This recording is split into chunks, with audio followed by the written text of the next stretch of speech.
کا درود بھی سنتا ہوں اسے پہچانتا بھی ہوں۔ تو ایک مرتبہ کم از کم سبھی حضرات جو تشریف فرما ہیں اپنی پاک زبان کو استعمال کرتے ہوئے قدر بلند آواز سے پڑھیے الصلاۃ والسلام علیک یا سیدی یا رسول اللہ وعلی آلک واصحابک یا سیدی یا حبیب اللہ۔ رب اشرح لي صدري ويسر لي امري واحلل عقدة من لساني يفقهوا قولي اللهم انظر الينا نظر الرحمة وافض علينا من بركاتك وانوار فیوزات اولیائک۔ تیرے آستان سے جو لو لگائے بیٹھے ہیں خدا گواہ ہے وہ دنیا پہ چھائے بیٹھے ہیں، چمک رہی ہے جبینیں تیرے فقیروں کی، تجلیات کے شہرے سجائے بیٹھے ہیں۔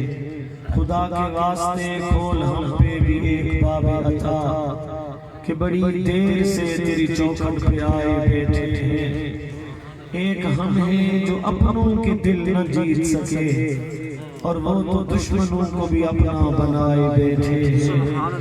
نصیر ہم میں تو اپنوں سی کوئی بات نہیں، کرم ہے ان کا جو اپنا بنائے بیٹھے ہیں۔ سمجھا نہیں ہوں روز میرا عشق بے ثبات، میرے آقا تو کائنات حسن ہے یا حسن کائنات کی محمد سے وفا تم نے تو ہم تیرے ہیں، یہ جہاں چیز ہے کیا لوح و قلم تیرے ہیں۔ حضرات ذکر کا خصوص ہم سب کے مخدوم و محترم مخدوم اہل سنت عزت نام حضرت قبلہ قاری محمد مدستار نعیمی صاحب، دیگر حضرات علماء کرام حفاظ کرام پورا حضرات معززین کا جمع غفیر ہے۔ میں مبارکباد پیش کرتا ہوں بھائی قاری محمد شریف صاحب کو جن کے حصے میں حضور علیہ السلام کے ذکر کی محفل کی نوکری آئی۔ اللہ تعالیٰ ان کی سعادت قبول فرمائے، اللہ تعالیٰ ان کو مزید زیادہ برکتیں عطا فرمائے۔ مجھے اس بات کا احساس ہے کہ آپ سر شام سے لے کر اب تک تشریف اس کو سیٹ کریں یا آواز صاف کریں، آپ سر شام سے اب تک تشریف فرما ہے۔ صاحب ظاہر طبیعت میں تھکاوٹ بھی ہے تو میں کوئی لمبی چوڑی گفتگو کرنے کے موڈ میں نہیں ہوں۔ میں نے زندگی میں کبھی ایسی جگہ پہ تقریر نہیں کی جہاں حاضرین سننے کے لیے تیار نہ ہوں۔ یہ چونکہ قبلہ قاری صاحب کی محفل ہے تو اگر کوئی اور ہوتا تو میں معذرت کر لیتا، کیونکہ حضرات تھکے ہوئے ہیں، بالکل اباسیاں اور تھکے مزاج، تو اس ماحول میں گفتگو نہیں ہوتی، کیونکہ یہ اپنا ذاتی پروگرام ہے، جس طرح کہتے ہیں ہمارے پیٹی بھائی ہیں، تو اس لیے میں رسم نبھانے کی چند کوشش کرتا ہوں چند منٹوں کے لیے۔ قبلہ استاد صاحب نے جو کلمات ارشاد فرما دیے تھے وہ کافی تھے، ان کے بعد کسی صورت میں میرا خطاب کرنا یہاں مناسب نہیں ہے۔ حضور علیہ السلام کی ایک صورت ہے اور ایک سیرت ہے۔ میں ایک دو باتیں حضور کی صورت کے حوالے سے کروں گا تاکہ ہمارے دل میں حضور کی محبت پیدا ہو۔ مقصد یہ ہے کہ حضور کے ساتھ محبت پیدا ہو، اور اگر کوئی یہ سوال کرے کہ حضور کے ساتھ محبت کا فائدہ کیا ہے تو فائدہ یہ ہے کہ ایمان حاصل کر کے ہم مومن ہوئے، بن ایمان کے کسی کام کے نہیں ہیں۔ اگر اہل علم سارے اکٹھے مل کے سوچیں کہ ہم نے ایمان کا کوئی دوسرا نام رکھنا ہے، یہ جو ایمان ہے ہم ایمان کا کوئی اور نام رکھنا چاہتے ہیں، ایمان کو کوئی دوسرا نام دینا چاہتے ہیں، تو ایمان کا دوسرا نام محبت مصطفیٰ ہے۔ تو حضور کی صورت کی بات اس لیے کریں گے کہ حضور کے ساتھ محبت پیدا ہو۔ کسی نے کہا حسینوں میں حسین ایسے کہ محبوب خدا ٹھہرے، اور نبیوں میں نبی ایسے کہ ختم الانبیاء ٹھہرے۔ میرے نبی کی صورت ایسی ہے جس صورت کو تک کہ خود اللہ کہتا ہے سبحان اللہ۔ آپ نہ کہیں سبحان اللہ، کہیں اللہ کی سنت میں عمل نہ ہو جائے۔ شب اسرا معراج کی رات جب میرے پاک نبی عرش پہ گئے، اللہ نے کہا سبحان اللہ، کوئی فتوہ شتوہ نہ لگائے۔ یہ جو ہے سبحان الذی اسرا، اسی سبحان الذی کا معنی ہے سبحان اللہ۔ میں اس صورت پر کیا کہہ سکتا ہوں جسے بنانے والا بنا کے کہے سبحان اللہ. جب تخیلات میں نے عرض کیا مالک تو بے نیاز ہو کے اس صورت کو تک کے سبحان اللہ کیوں فرماتا ہے، تو خلاق عالم نے فرمایا کہ میں اس صورت پر سبحان اللہ کیوں نہ کہوں، یہ وہ صورت ہے جس کو کافر تکتے جائیں گے مجھے مانتے جائیں گے. نعرہ تکبیر، نعرہ رسالہ، عظمت مصطفیٰ. یہ وہ صورت ہے جس کو زمانہ دیکھتا گیا اور رب کو مانتا گیا. اور اگر آپ کی سماعتیں ادھر ہوں تو میں بڑا وزنی جملہ کہنے لگا ہوں، یہ وہ صورت مصطفیٰ ہے جس نے بے صورت منوا رکھا ہے اور ہم گناہگاروں کو بچا رکھا ہے. اللہ کوئی کسی گمان میں نہ رہے، میں قرآن کی آیت کے سائے میں بات کر رہا ہوں. اللہ کے کلیم ہے جناب موسیٰ، بات کر کے آئے اللہ سے، بالواسطہ بات کی اور بات کر کے آئے تو قوم سے کہا اللہ کو مانو. قوم نے کہا لن نؤمن لک حتی نری اللہ جہرۃ، کلیم اللہ کو نہیں مانیں گے، پہلے اللہ دکھا جس کے کہنے پر خدا دیکھنے کا مطالبہ کیا جائے اسے کلیم کہتے ہیں، اور جس کی صورت تک کے خدا دیکھنے کا کوئی مطالبہ نہ کرے اسے حبیب کہتے ہیں.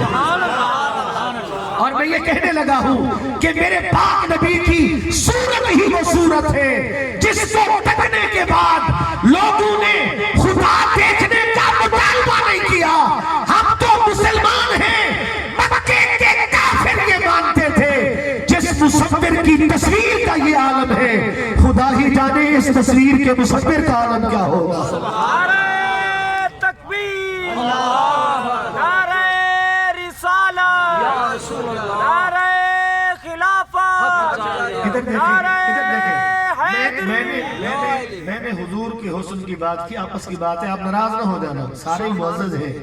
میں نے بات کی ہے حضور کے حسن کی، اور میں نے آپ کو قرآن سے کہا ہے حضور کی صورت پر، حضور کی تخلیق پر اللہ نے کہا سبحان اللہ. سبحان اللہ.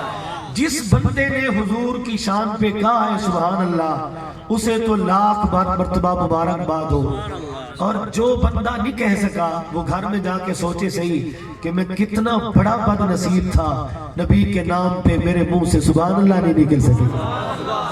وہ نبی جس کے صدقے سے چہرے سلامت ہے، وہ نبی جس کے صدقے سے کائنات آباد ہے. حضرات گرامی قدر ایسا حسن حضرت ام المؤمنین سید عائشہ صدیقہ پاک فرماتی ہے، میں حضور کی خدمت میں حاضر تھی، کریم آقا علیہ السلام اپنے نالین مقدس کو جوڑ رہے تھے، میں ساتھ سوت کاٹ رہی تھی، میں نے دیکھا مقدس پیشانی پہ پسینہ آیا ہوا تھا، حسین پیشانی تھی، اوپر پسینے کے قطرے تھے. کہتی ہے فبہتو، میں نے نظارہ کیا تو مدہوش ہو گئی.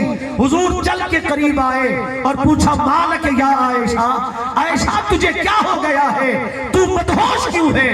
کانپتی زبان سے مومنوں کی ماں نے کہا آقا حد ہو گئی ہے، آپ اتنے سونے ہیں،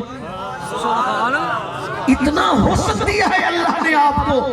یہ وہ نہیں تھی جو پہلی مرتبہ دیکھ رہی تھی، اللہ نے جمال مصطفیٰ جن کے مقدر میں لکھا ہے کہ نام کی خوش نصیب عورت کا نام عائشہ ہے جس نے خلوتیں دیکھی، جس نے جلوتیں دیکھی، جس نے میرے آقا کا تمام حسن دیکھا، ماتھے کا پسینہ دیکھ کر حیران ہو گئی اور کہنے لگی آقا آپ اتنے ہنسی ہیں. یہاں حسان پاکستان آزم چشتی کی روح کھڑی تھی، اس نے کہا تو اجے میرا محبوب نے دکھا جنہوں دیکھ کے چند شرماوے، بجلی دردی لسک نہ مارے، مطلب بے ادبی ہو جاوے، جے جاوے سن سیر چمنو سارا گلشن سیس نواوے، جے رکھے ہاتھ وچ پھلا دے ہاتھ پھلا تو بد جاوے، آنکھ اگڑے تے اج پیا جاوے جویں میں خانہ کھل جاوے. توبہ توبہ حسن سجندہ جھال نہ جھلی جاوے، علم خدا نے اتنا دیتا عقلاں وچ نہ آوے، عقل خدا نے اتنی دیتی علماں وچ نہ آوے. آزم ایڈا سونا ماہی سنو کدرے نظر نہ آوے. اللہ اللہ آپ کو سلامت رکھے. میں نے نہیں کہا سبحان اللہ کہ آپ نے خود ہی کہا ہے. اللہ آپ کو اس کی جزا عطا فرمائے. نعرہ تکبیر، نعرہ رسالت، نعرہ حیدری، علماء اہل سنت. حضرات گرامی قدر حسن پر حضرت میمونہ بنت گردم حضور کی صحابیہ ہے. نام میمونہ ہے، ان کے والد کا نام گردم ہے. ذخیرہ احادیث میں ان سے صرف ایک روایت مروی ہے. انہوں نے کوئی اور حدیث بیان نہیں کی، صرف ایک ہی بات بیان کی ہے، وہ میں عرض کرنے لگا ہوں. کہتی مجھے حضور کو تکنے کا شوق تھا. میں نے اپنے ابا جی سے کہا کبھی موقع بنائے نا میں ان آنکھوں سے حضور کو دیکھوں، مجھے صحابیہ بننے کا شرف ملے. کہتی حج پر میرے بابا مجھے ساتھ لے گئے. دل میں تمنائیں انگڑائیاں لے رہی تھی. وہ حسین چہرہ کیسا ہوگا جسے تکتے ہی نگاہیں بہار آشنا ہو جاتی ہے، جس کے دیکھنے سے طبیعت سیر نہیں ہوتی. کہتی ہے میں بابا سے پوچھ رہی تھی بابا دکھاؤ نا وہ رش کی آفتاب چہرہ کدھر ہے. کہتے ہیں میرے بابا نے اشارہ کیا بیٹا دیکھ وہ جو قصوہ اونٹنی پہ بیٹھ کر محل طواف ہے وہی صورت مصطفیٰ ہے. کہتی ہے میں نے نگاہیں اٹھائی کہ حضور کا چہرہ دیکھوں، پر جب چہرہ دیکھا آنکھیں چبھیا گئی. اگر لمحہ پر میری آنکھیں چہرہ مصطفیٰ پہ رہتی مجھے خدشہ تھا تجلیات حسن سے آنکھیں اندھی نہ ہو جائیں. پھر میں نے اپنے آپ سے کہا میمونہ چہرہ نہیں دیکھ سکتی، ان کے قدم دیکھ کہ چہرے کا تصور مشکل ہے. قدموں میں جبھی کو رہنے دو، جب چاند سے بڑھ کر ایڑی ہے رخسار کا عالم کیا ہوگا. کہتی ہے میں نے حضور کے قدموں پہ نظر ٹکائی، میں نے انگوٹھے کے ساتھ والی انگلی کو دیکھا. یہ حسین امتزاج ایسا منظر پیش کر رہا تھا کہ اس حسین منظر کو تکنے کے بعد میں نے کوئی نظارہ سوچا نہیں، میں نے کوئی منظر دیکھا نہیں. جو پہلی باتیں تھی میں نے ساری بھلا دی اور کوئی اور بات یاد ہی نہ کی، اور ساری زندگی میرے حاشیہ خیال پر آقا کی ایک انگلی کا حسن رہا. ارے سننے والوں دل کے مفتی سے پوچھو جس کے پاؤں کی انگلی کی یہ شان ہے خدا ہی جانے اس کے رخساروں کی شان کا عالم کیا ہوگا.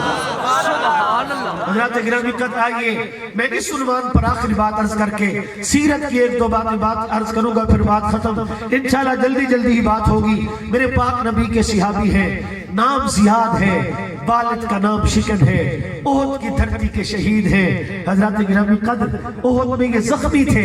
حضور علیہ السلام نے حضرت مولا کائنات سے کہا جاؤ میرے زیاد کو ڈھونڈ کے لاؤ. جب حضرت علی پاک ان کے پاس پہنچے تو دیکھا سر سے لے کر گردن تک سارا جسم کیما بنا پڑا ہے، پر سانسیں چل رہی ہے. مولا کائنات نے پوچھا زیاد کیا حال ہے؟ عرض کیا شیر خدا احسان کرو مجھے حضور کے قدموں میں لے کے چلو. مولا کائنات پاک نے اٹھایا حضور کے قدموں میں لائے، ماتھے پہ ہاتھ رکھ کے میرے نبی نے پوچھا زیاد تیرا کیا حال ہے؟ خوشیوں سے نہ مر جائے بیمار کے جانا نے، بالی پہ کھڑے ہو کر جینے کی دعا دی ہے. عرض کیا یا رسول اللہ درد تو بڑے تھے، آپ کے دست اقدس کا لمس نصیب ہوا تو کافور ہو گئے. حضور نے فرمایا زیاد جنت کی ضمانت ہے، بخشش پکی ہے، کوئی اور تمنا ہے تو بتاؤ. عرض کیا یا رسول اللہ تمنا تو ہے جو آج پوری کرنا چاہتا ہوں کہ آپ کا رحمت کا دریا جوش میں ہے. فرق محبت میں میرے نبی نے کہا زیاد جو کہو گے وہ کروں گا. عرض کیا حضور اگر خواہش پوری کرنی ہے میں جنت نہیں مانگتا، میں دولت نہیں مانگتا، میں اہل خانہ کے لیے کوئی وصیت نہیں کرتا، میں چھوٹے بچوں کے لیے کچھ نہیں مانگتا. آقا دم آخر تمنا یہ ہے پائے اقدس سے ڈالین اتارو اور اپنا مقدس پاؤں ننگا کرو اور پاؤں اٹھا کر میرے لبوں کے قریب لاؤ. آقا مجھے کشف تمہارے حسن کی، میں مرنے سے پہلے آپ کے پاؤں کے تلووں کو چومنا چاہتا ہوں. میں قلندر لاہوری کی بارگاہ میں حاضر ہوا. میں نے کہا اقبال یہ کیا ہے؟ کہا یہ جبر و قہر نہیں، یہ عشق و مستی ہے کہ جبر و قہر سے ممکن نہیں جہاں بانی. میرے نبی کی صورت بھی لاجواب، میرے نبی کی سیرت بھی لاجواب. حسین چہرے والے محبوب جب کائنات میں جلوہ فکن ہوئے، عرب کی دھرتی اندھیروں میں ڈوبی ہوئی تھی. پاک میلاد میں آنے والوں، آپ نے نعت بھی سنی ہے. یہ چند باتیں میں ہاتھ جوڑ کے عرض کرنا چاہتا ہوں، ان کو توجہ سے سنیں. جب میرے پاک نبی تشریف لائے، حضور نے دیکھا 20 سال کا نوجوان ایک بوڑھی عورت کو بازار میں بیچنے کے لیے نکلا ہوا ہے. جب پوچھا جاتا ہے اے نوجوان جس کے گلے میں رسا ڈال کر اسے بازار میں بیچنے آئے ہو، یہ کون ہے تمہاری؟ کوئی لونڈی ہے؟ کس کو زر خرید کے لائے تھے؟ وہ کہتا ہے نہیں، جسے بازار میں بیچنے آیا ہوں یہ لونڈی نہیں، یہ میری ماں لگتی ہے. مائیں بکتی تھی، ماؤں کے سودے ہوتے تھے. پھر یوں ہوا کہ آمنہ کی گود میں چاند چمکا، اس نے فاران کی چوٹی پر کھڑے ہو کر یہ سیرت کا حسین پھول دیا اور کہا الجنت تحت اقدام الامہات. اے متلاشیان جنت، اتنی جلدی جنت سجدوں میں نہیں ملتی جتنی جلدی جنت ماں کے قدموں میں ملتی ہے. سبحان اللہ. توجہ سے سنیے، میرے نبی کی صورت بھی لاجواب، میرے نبی کی سیرت بھی لاجواب ہے. میرے پاک نبی نے فرمایا، حضور علیہ السلام سے پوچھا گیا یا رسول اللہ حشر میں بخشش کیسے ہوگی؟ فرمایا آباد ہوں گے، مجھ محمد کی شفاعت ہوگی. عرض کیا گیا یا رسول اللہ حشر کے میدان میں کوئی ایسا بدبخت ہے جو آپ کی شفاعت سے محروم رہے؟ فرمایا شفاعتی لأہل الکبائر من امتی. صحابہ میں اپنی امت کے کبیرہ گناہ کرنے والوں کی شفاعت کروں گا. ہاتھ جوڑ کے صحابہ نے پوچھا آقا کوئی ایسا ہے جو آپ کی شفاعت سے محروم رہے؟ حضور کی چشمان مقدس سے آنسو کی برکھا برسی اور میرے پاک نبی نے فرمایا ہاں ایک بدبخت ایسا بھی ہے جو حشر کے میدان میں مجھ مصطفیٰ کی نگاہ رحمت سے محروم رہے گا.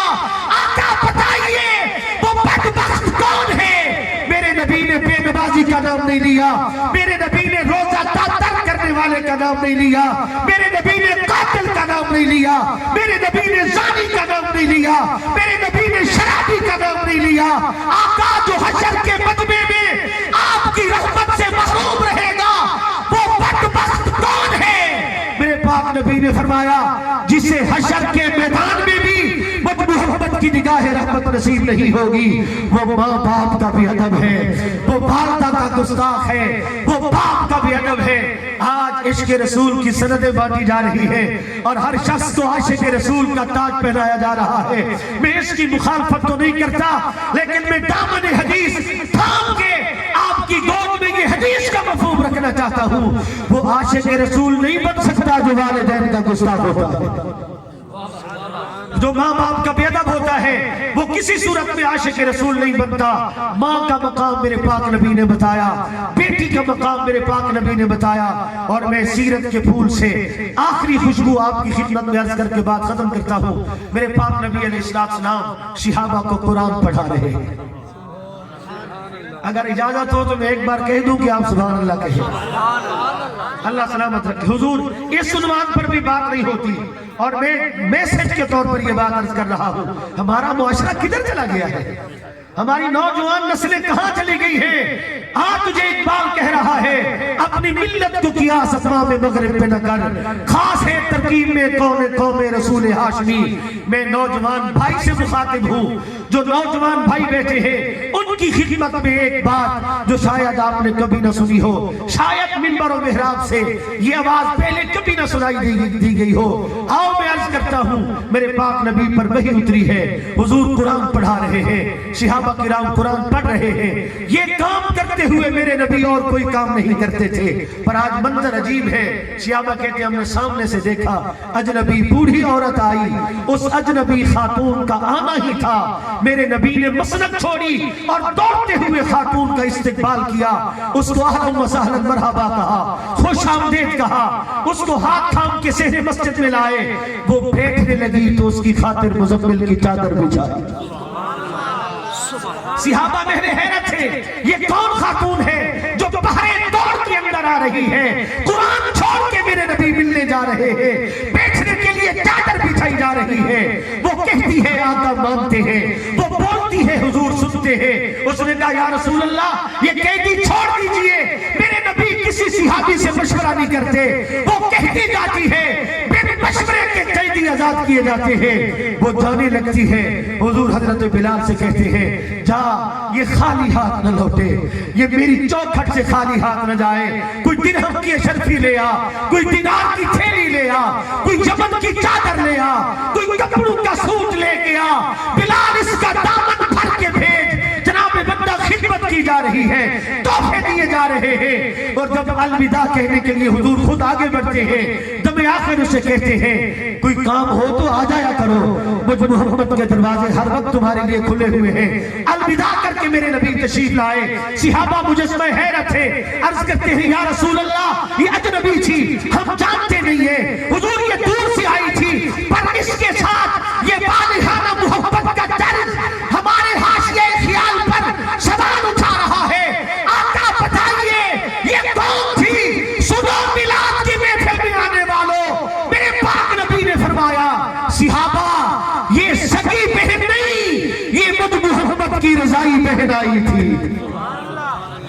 میری چوکھٹ پہ میری ہمشیرہ آئی تھی، جس نے حلیمہ کے ساتھ مل کر میرا دودھ پیا تھا، یہ شیمہ آئی تھی، مجھے لوریاں دینے والی آئی تھی۔ آؤ میں بتاتا ہوں حضور نے درس کیا دیا، 14ویں صدی کے بھائی کو بتایا بہن دروازے پہ آ جائے اس کے لیے دروازہ کھولنا مصطفیٰ کی سنت ہے، بہن دروازے کے لیے دروازے پہ آئے اس کا استقبال کرنا میرے پاک نبی کی سنت ہے، بہن دروازے کے پہ آئے اس کے لیے بستر بچھانا میرے مصطفیٰ کی سنت ہے، بہن دروازے پہ آئے اس کی بات سننا میرے مصطفیٰ کی سنت ہے، اس کی بات ماننا میرے مصطفیٰ کی سنت ہے۔ وہ جانے لگے اسے تحفے دینا میرے مصطفیٰ کی سنت ہے۔